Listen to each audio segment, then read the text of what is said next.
to melt you, can help you. We dump crews, we run crews, the sun fools. You can get your face fixed and face flipped.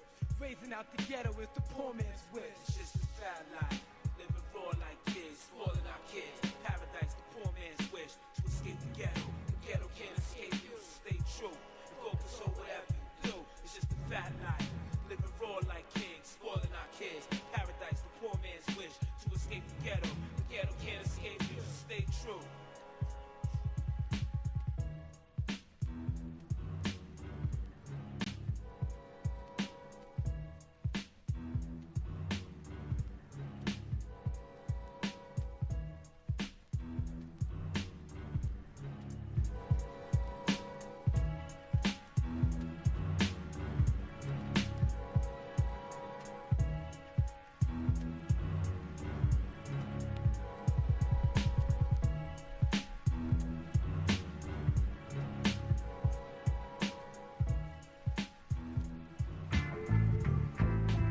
Representing Brooklyn on the rag.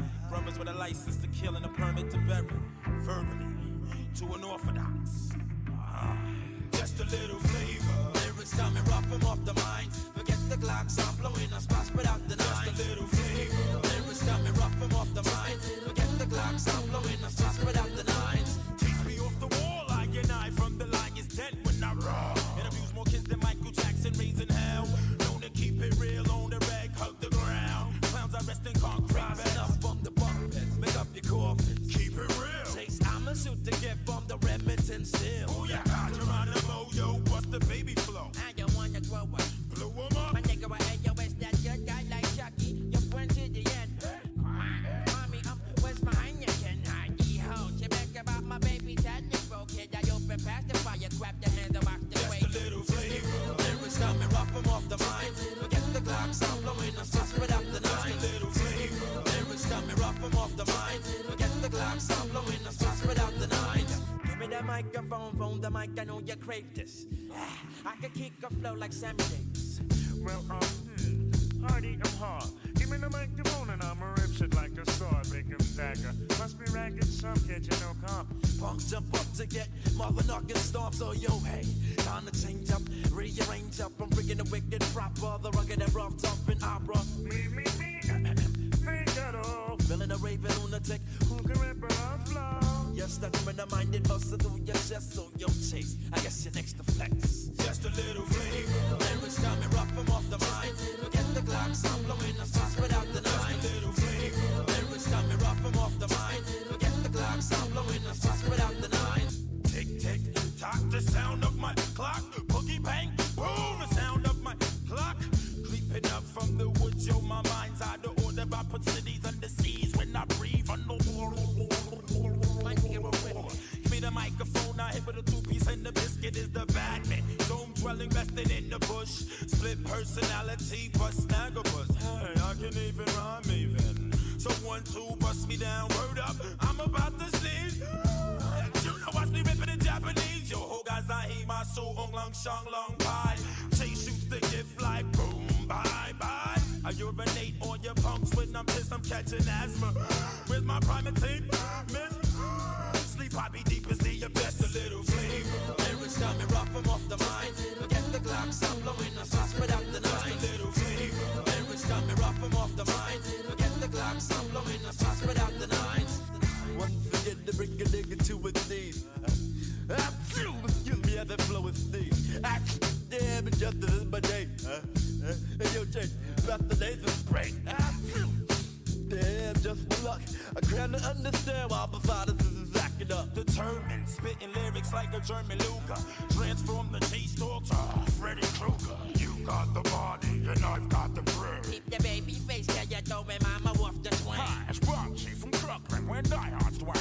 And I be writing rhymes back at the egg well. Just a little flavor. Lyrics coming rough from off the mind. Forget the Glocks, I'm blowing the shots without the Just a nine. little flavor. Lyrics coming rough from off the mind. Forget the Glocks, I'm blowing the shots without the nine. Just a little flavor. Sometimes fast and sometimes slow. I can rock a beat now, here we go. It's doing all the dance, so now you know. Tell you who I am, I'll be the Nicki Nicole. Sometimes fast and sometimes slow. I can rock a beat now, here we go. It's doing all the dance.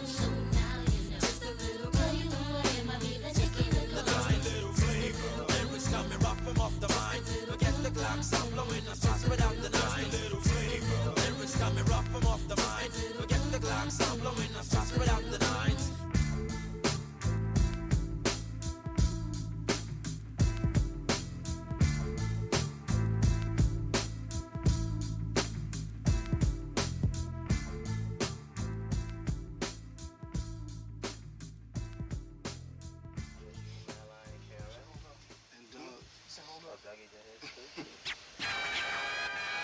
Do all the scratches first, no vocal. Make sure they all lined up. Once they lined up, boom, we go through vocal. Fat Joe in the motherfucking house, you know what I'm saying? 1, 2.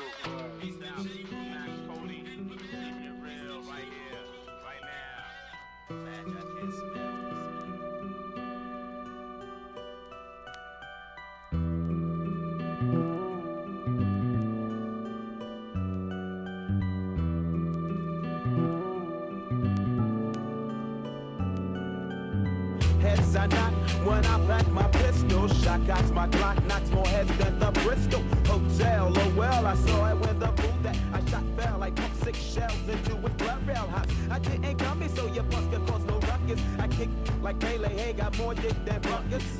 Nah, homie, it ain't going that way. I stack the fat tracks like train tracks and back Mac gas black. Creeping on the street, my clicks on, but we ain't tone. Back to the bone, we'll leave your face scarred like Al Capone. Then break your ass down like an old back. A word I break what you say, got the skills that you lack. Black, I want me shorty, catch a bad one. I said it, then jotted that jam on paper. You call papers when you read it. See, New York is great and California is straight, but don't perpetrate, cause niggas bust caps in every state. The chocolate, the chocolate, the city, the city, the chocolate, the chocolate, the city, the city, the chocolate, the chocolate, the city, the city, the chocolate, the chocolate, the city, the city. Do you see what I see? That's what I'm speaking this weekend. Our brother, he got gas cause he was speaking. I was thinking about the times when I got caught up under. These brothers kept on smothering my style because I shut on it. They thought they could try to play me, being lazy, made them crazy. It seems that they've been smoking too much AG. What's up out on the corner? I see this fly girl and I adore her. Brothers wanna test me, but my bitch is bullet. You'll try to catch my style, then your laces could be loose. You choose your destiny, but destiny's a no-no. Your whole show was knocking heads and asses like a go-go. Your BB, a CC, cause your shit keep on running. Your nickname should be Calvin, and I'll just keep inclining that I'm a master man behind a master plan. You catch me if you can. But like plastic, I'll expand. The chocolate, the chocolate, the city, the city, the chocolate, the chocolate, the city, the city, the chocolate, the chocolate, the city, the city, the chocolate, the chocolate, the city, the chocolate, the chocolate, the city, the city, the chocolate, the chocolate, the city, the city, the chocolate, the chocolate, the city, the city, the chocolate, the chocolate, the city. Trick, get off my back, cause I got guts like a squat fish. You wish that you could kick it like this, cause I don't miss. It ain't where you're from, it's where your got stashed that. Cause you might get smacked from the back, smack crack. Oh yeah, and don't house your freaking family. Hate it when I moved into your hood, now y'all can't stand me. But I'ma stand my ground like Lorraine just stood for Tonto. And I ain't getting played like Muppet babies did young John. So reach, but not the type of reach that fights your cavities. But reach and watch these bullets throw that ass like zero gravity. Can't claim no set, high roof, a 60 click suit. Diggy with my city, chocolate click, making licks. And the chocolate, the chocolate, the city, the city, the chocolate, the chocolate, the city, the city, the chocolate, the chocolate, the city, the city, the chocolate, the chocolate, the city. Hey yo, Baluka, yo, I'm about to rip shit up. Not having no madness, no sadness, so watch me roll off the rough stuff. Uncut, the nickels and the dimes are making dollars, won't holler. You'll never see me wet under the collar.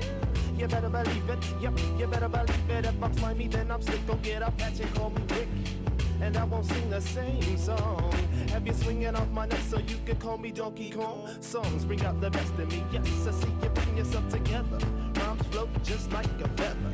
Never, oh never could it be this way. I get more parts than a piece, and pieces what I display, so the chocolate, the chocolate, the city, the city, the chocolate, the chocolate, the city, the city, the chocolate, the chocolate, the city, the city, the chocolate, the chocolate, the city. Chocolate, chocolate, city, city, chocolate, chocolate, we want city, we want city, we want chocolate, we want chocolate, we want city, and we want city. Let's break it down.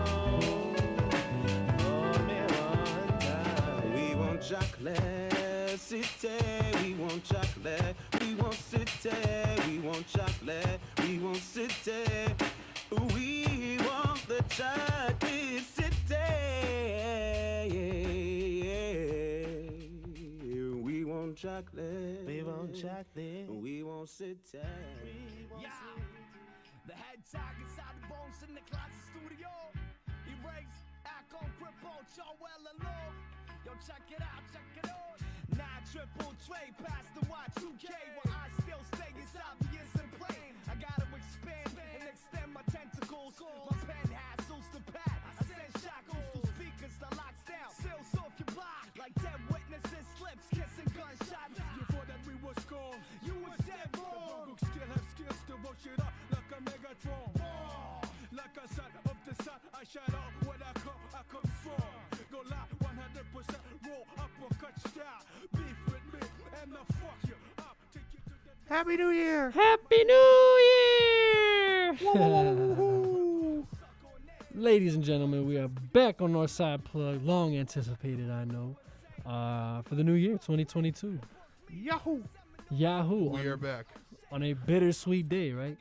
We are back. We are back. We are back. Did y'all miss us? Hope you did. Hope you did. I know you did. I know you missed hearing our beautiful voices on the airwaves. Hope you all had a great holiday season. Hope you had a great New Year's celebration. And I hope you all are excited for 2022 and have goals and aspirations and exciting things to look forward to over the next 360-something days. I guess it's less than 360 now, but you get them. You get the point. Thank you all for tuning in. As always, BossDan the man, G Money G Note to my left. Just us here in studio today, solo dolo. We'll get some. Don't worry. Over the next few weeks, we'll be getting plenty of guests back in the studio. We had a late cancellation today, but we'll get them back in on the list, and we'll get them in as soon as we can. So. It's kind of all right that we have just the two of us to start the show, to start the year, to start the new season, if you will, Season 4, Episode 1, as you can see from the title of this episode here. Absolutely. Mm-hmm. No, absolutely, man. It's another year, we're coming up on damn near 4 years of Northside Plugged, so it's pretty crazy. It is crazy. How time flies, and even since the last time we were in here, it was, 2 or 3 weeks ago, but feels like, I don't know. To me, it feels like it was yesterday we were back in here, and with Lil Richie and Rich from the Pole. Shout out to them. It was like 3 weeks ago at this point. That's crazy. But yeah, man. No, it's as we always say here, man. It's just the constant that keeps on going. Not as long as the world allows for it to be so. We just keep going, and I'm always happy to be here. Guests are always awesome, but even if it's just you and I, Dan, already know that. We make Northside Plugged tick. Exactly. It's good when we have guests, but we always survive without it when it's just the two of us. We've done plenty of shows where it's just the two of us, so we'll do the same today. So we'll talk about the new year. We'll talk about what we're looking forward to. A few other things about 2022 and this day and everything surrounding it. We'll talk Bulls being the best team in the East now. The Bulls. We'll talk Ramblers playing their first game in almost 4 weeks today. Nice. Getting back on track in good rhythm against USF. And we'll talk maybe a little football. We'll talk a little, and we'll talk about whatever else. And like always, if you're tuning into this show and you have a question for one of us, myself, or G Money, feel free to throw it in the comments section. Let us know you're watching. Say what up. Say who you think's going to win the Eastern Conference. Say what your bold prediction is for the NFL playoffs. Or just say what your New Year's resolution is. If you got anything looking to accomplish. One of my New Year's resolutions, I don't remember if I shared this on the last episode, but one of my biggest New Year's resolutions for this year is to read a dozen books. Oh, that's so a book a month. I think it was 2 years ago when we were going into 2020, where around the same time I remember I told myself I was going to read more as my resolution, and I didn't read a single book that year. Whatever year that was that we were in here, professing our resolutions. I remember saying I was going to read more books, and I didn't read it all, but I already have 3 or 4 books lined up that I'm ready to go. There we Of go. course, they're all sports books. If you couldn't tell, if you're surprised by that, then If you've never watched an episode of Yeah. Northside Plugged, you're surprised by that if you've never watched an episode of Northside Plug before. The first one is about the Ramblers, the 1963 team, which I'm very excited to Nice. read about. nice.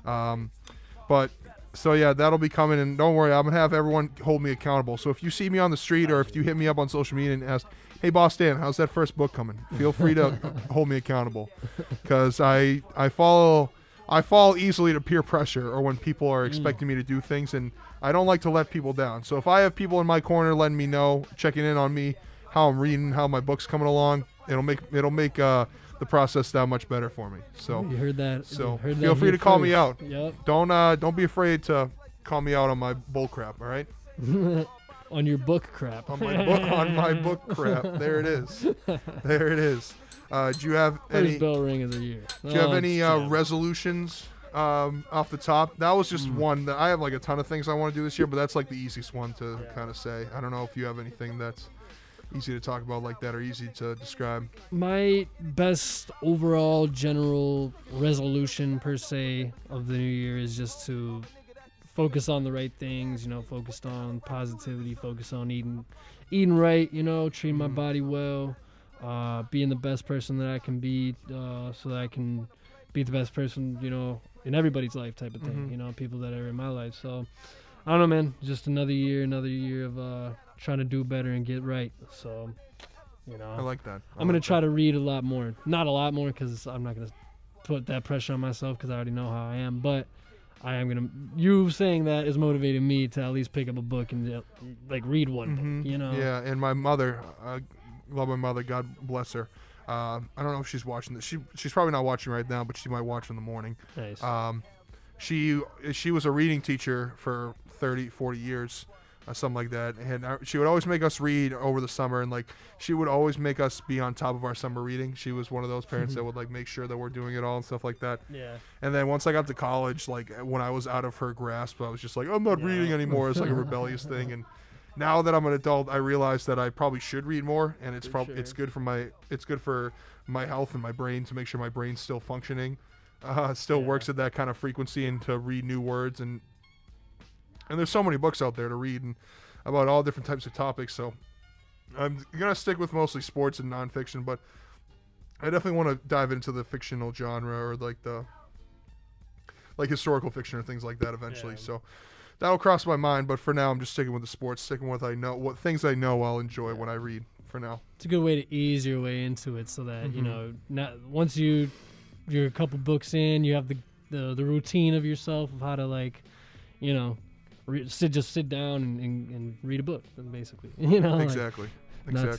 That's another one of my resolutions. I was telling you earlier, just simplify things. It's just, you want to sit down and read a book, take time out of your day, sit down, read the book, read a few pages. Read one page, whatever. Just like in what's it called, Justice League movie, where Batman tells Flash, he's like, just save one person. Because Flash is all scared. He's like, oh, I don't know if I could do it. I don't know if I can do it. And Batman's just like, save one. And he saves the one. He's like, okay, bet. I save one person. I could do it again. And then it's just that spiral effect. Yeah. So It's all about just taking that first step. That's exactly what Batman's referring to. It's just Batman! as long as you start heading in that direction, then you're going to keep going in that direction and put yourself on the right track for success. For sure. Or just it's the right track towards your goal of success of your goal, I guess is a good way to put that. But yeah, other than reading books, I guess it's something similar, just kind of taking steps in the right direction and just to put myself out there more, I guess, in all different aspects, and just in general. I don't think there's anything specific, but just to kind of not to be afraid of rejection. I think that's what I've struggled with a lot. I guess over my whole life is being told. I don't know if it's just baby of the family syndrome, where being told no is doesn't seem accurate to me. Why would someone tell me I can't do that? Or you know what I mean? I think it's because I was always just told yes and yes and yes as a child. And I'm not blaming my parents. I think that's just how babies are, of the family. You know what I mean? They're kind of treated a little differently than the older siblings, and they get away with a lot more, and they're usually just kind of handed things that the older siblings had to fight and to like not fight for, but you know what I mean. Yeah. And so a lot of things, I think there's been parts of me and parts of my life where I don't try things because I'm afraid of of being rejected or being like losing. Yeah. You know what I mean? So I think one of my big things this year is just going to put myself out there more and be able to accept and face that rejection or the negativity. Because sometimes that stuff's good, and like sometimes it's okay to fall down and get punished or lose something or to attempt something and fail. Like that's okay. That's part of life. Like we're all humans. Nobody's perfect. Yeah.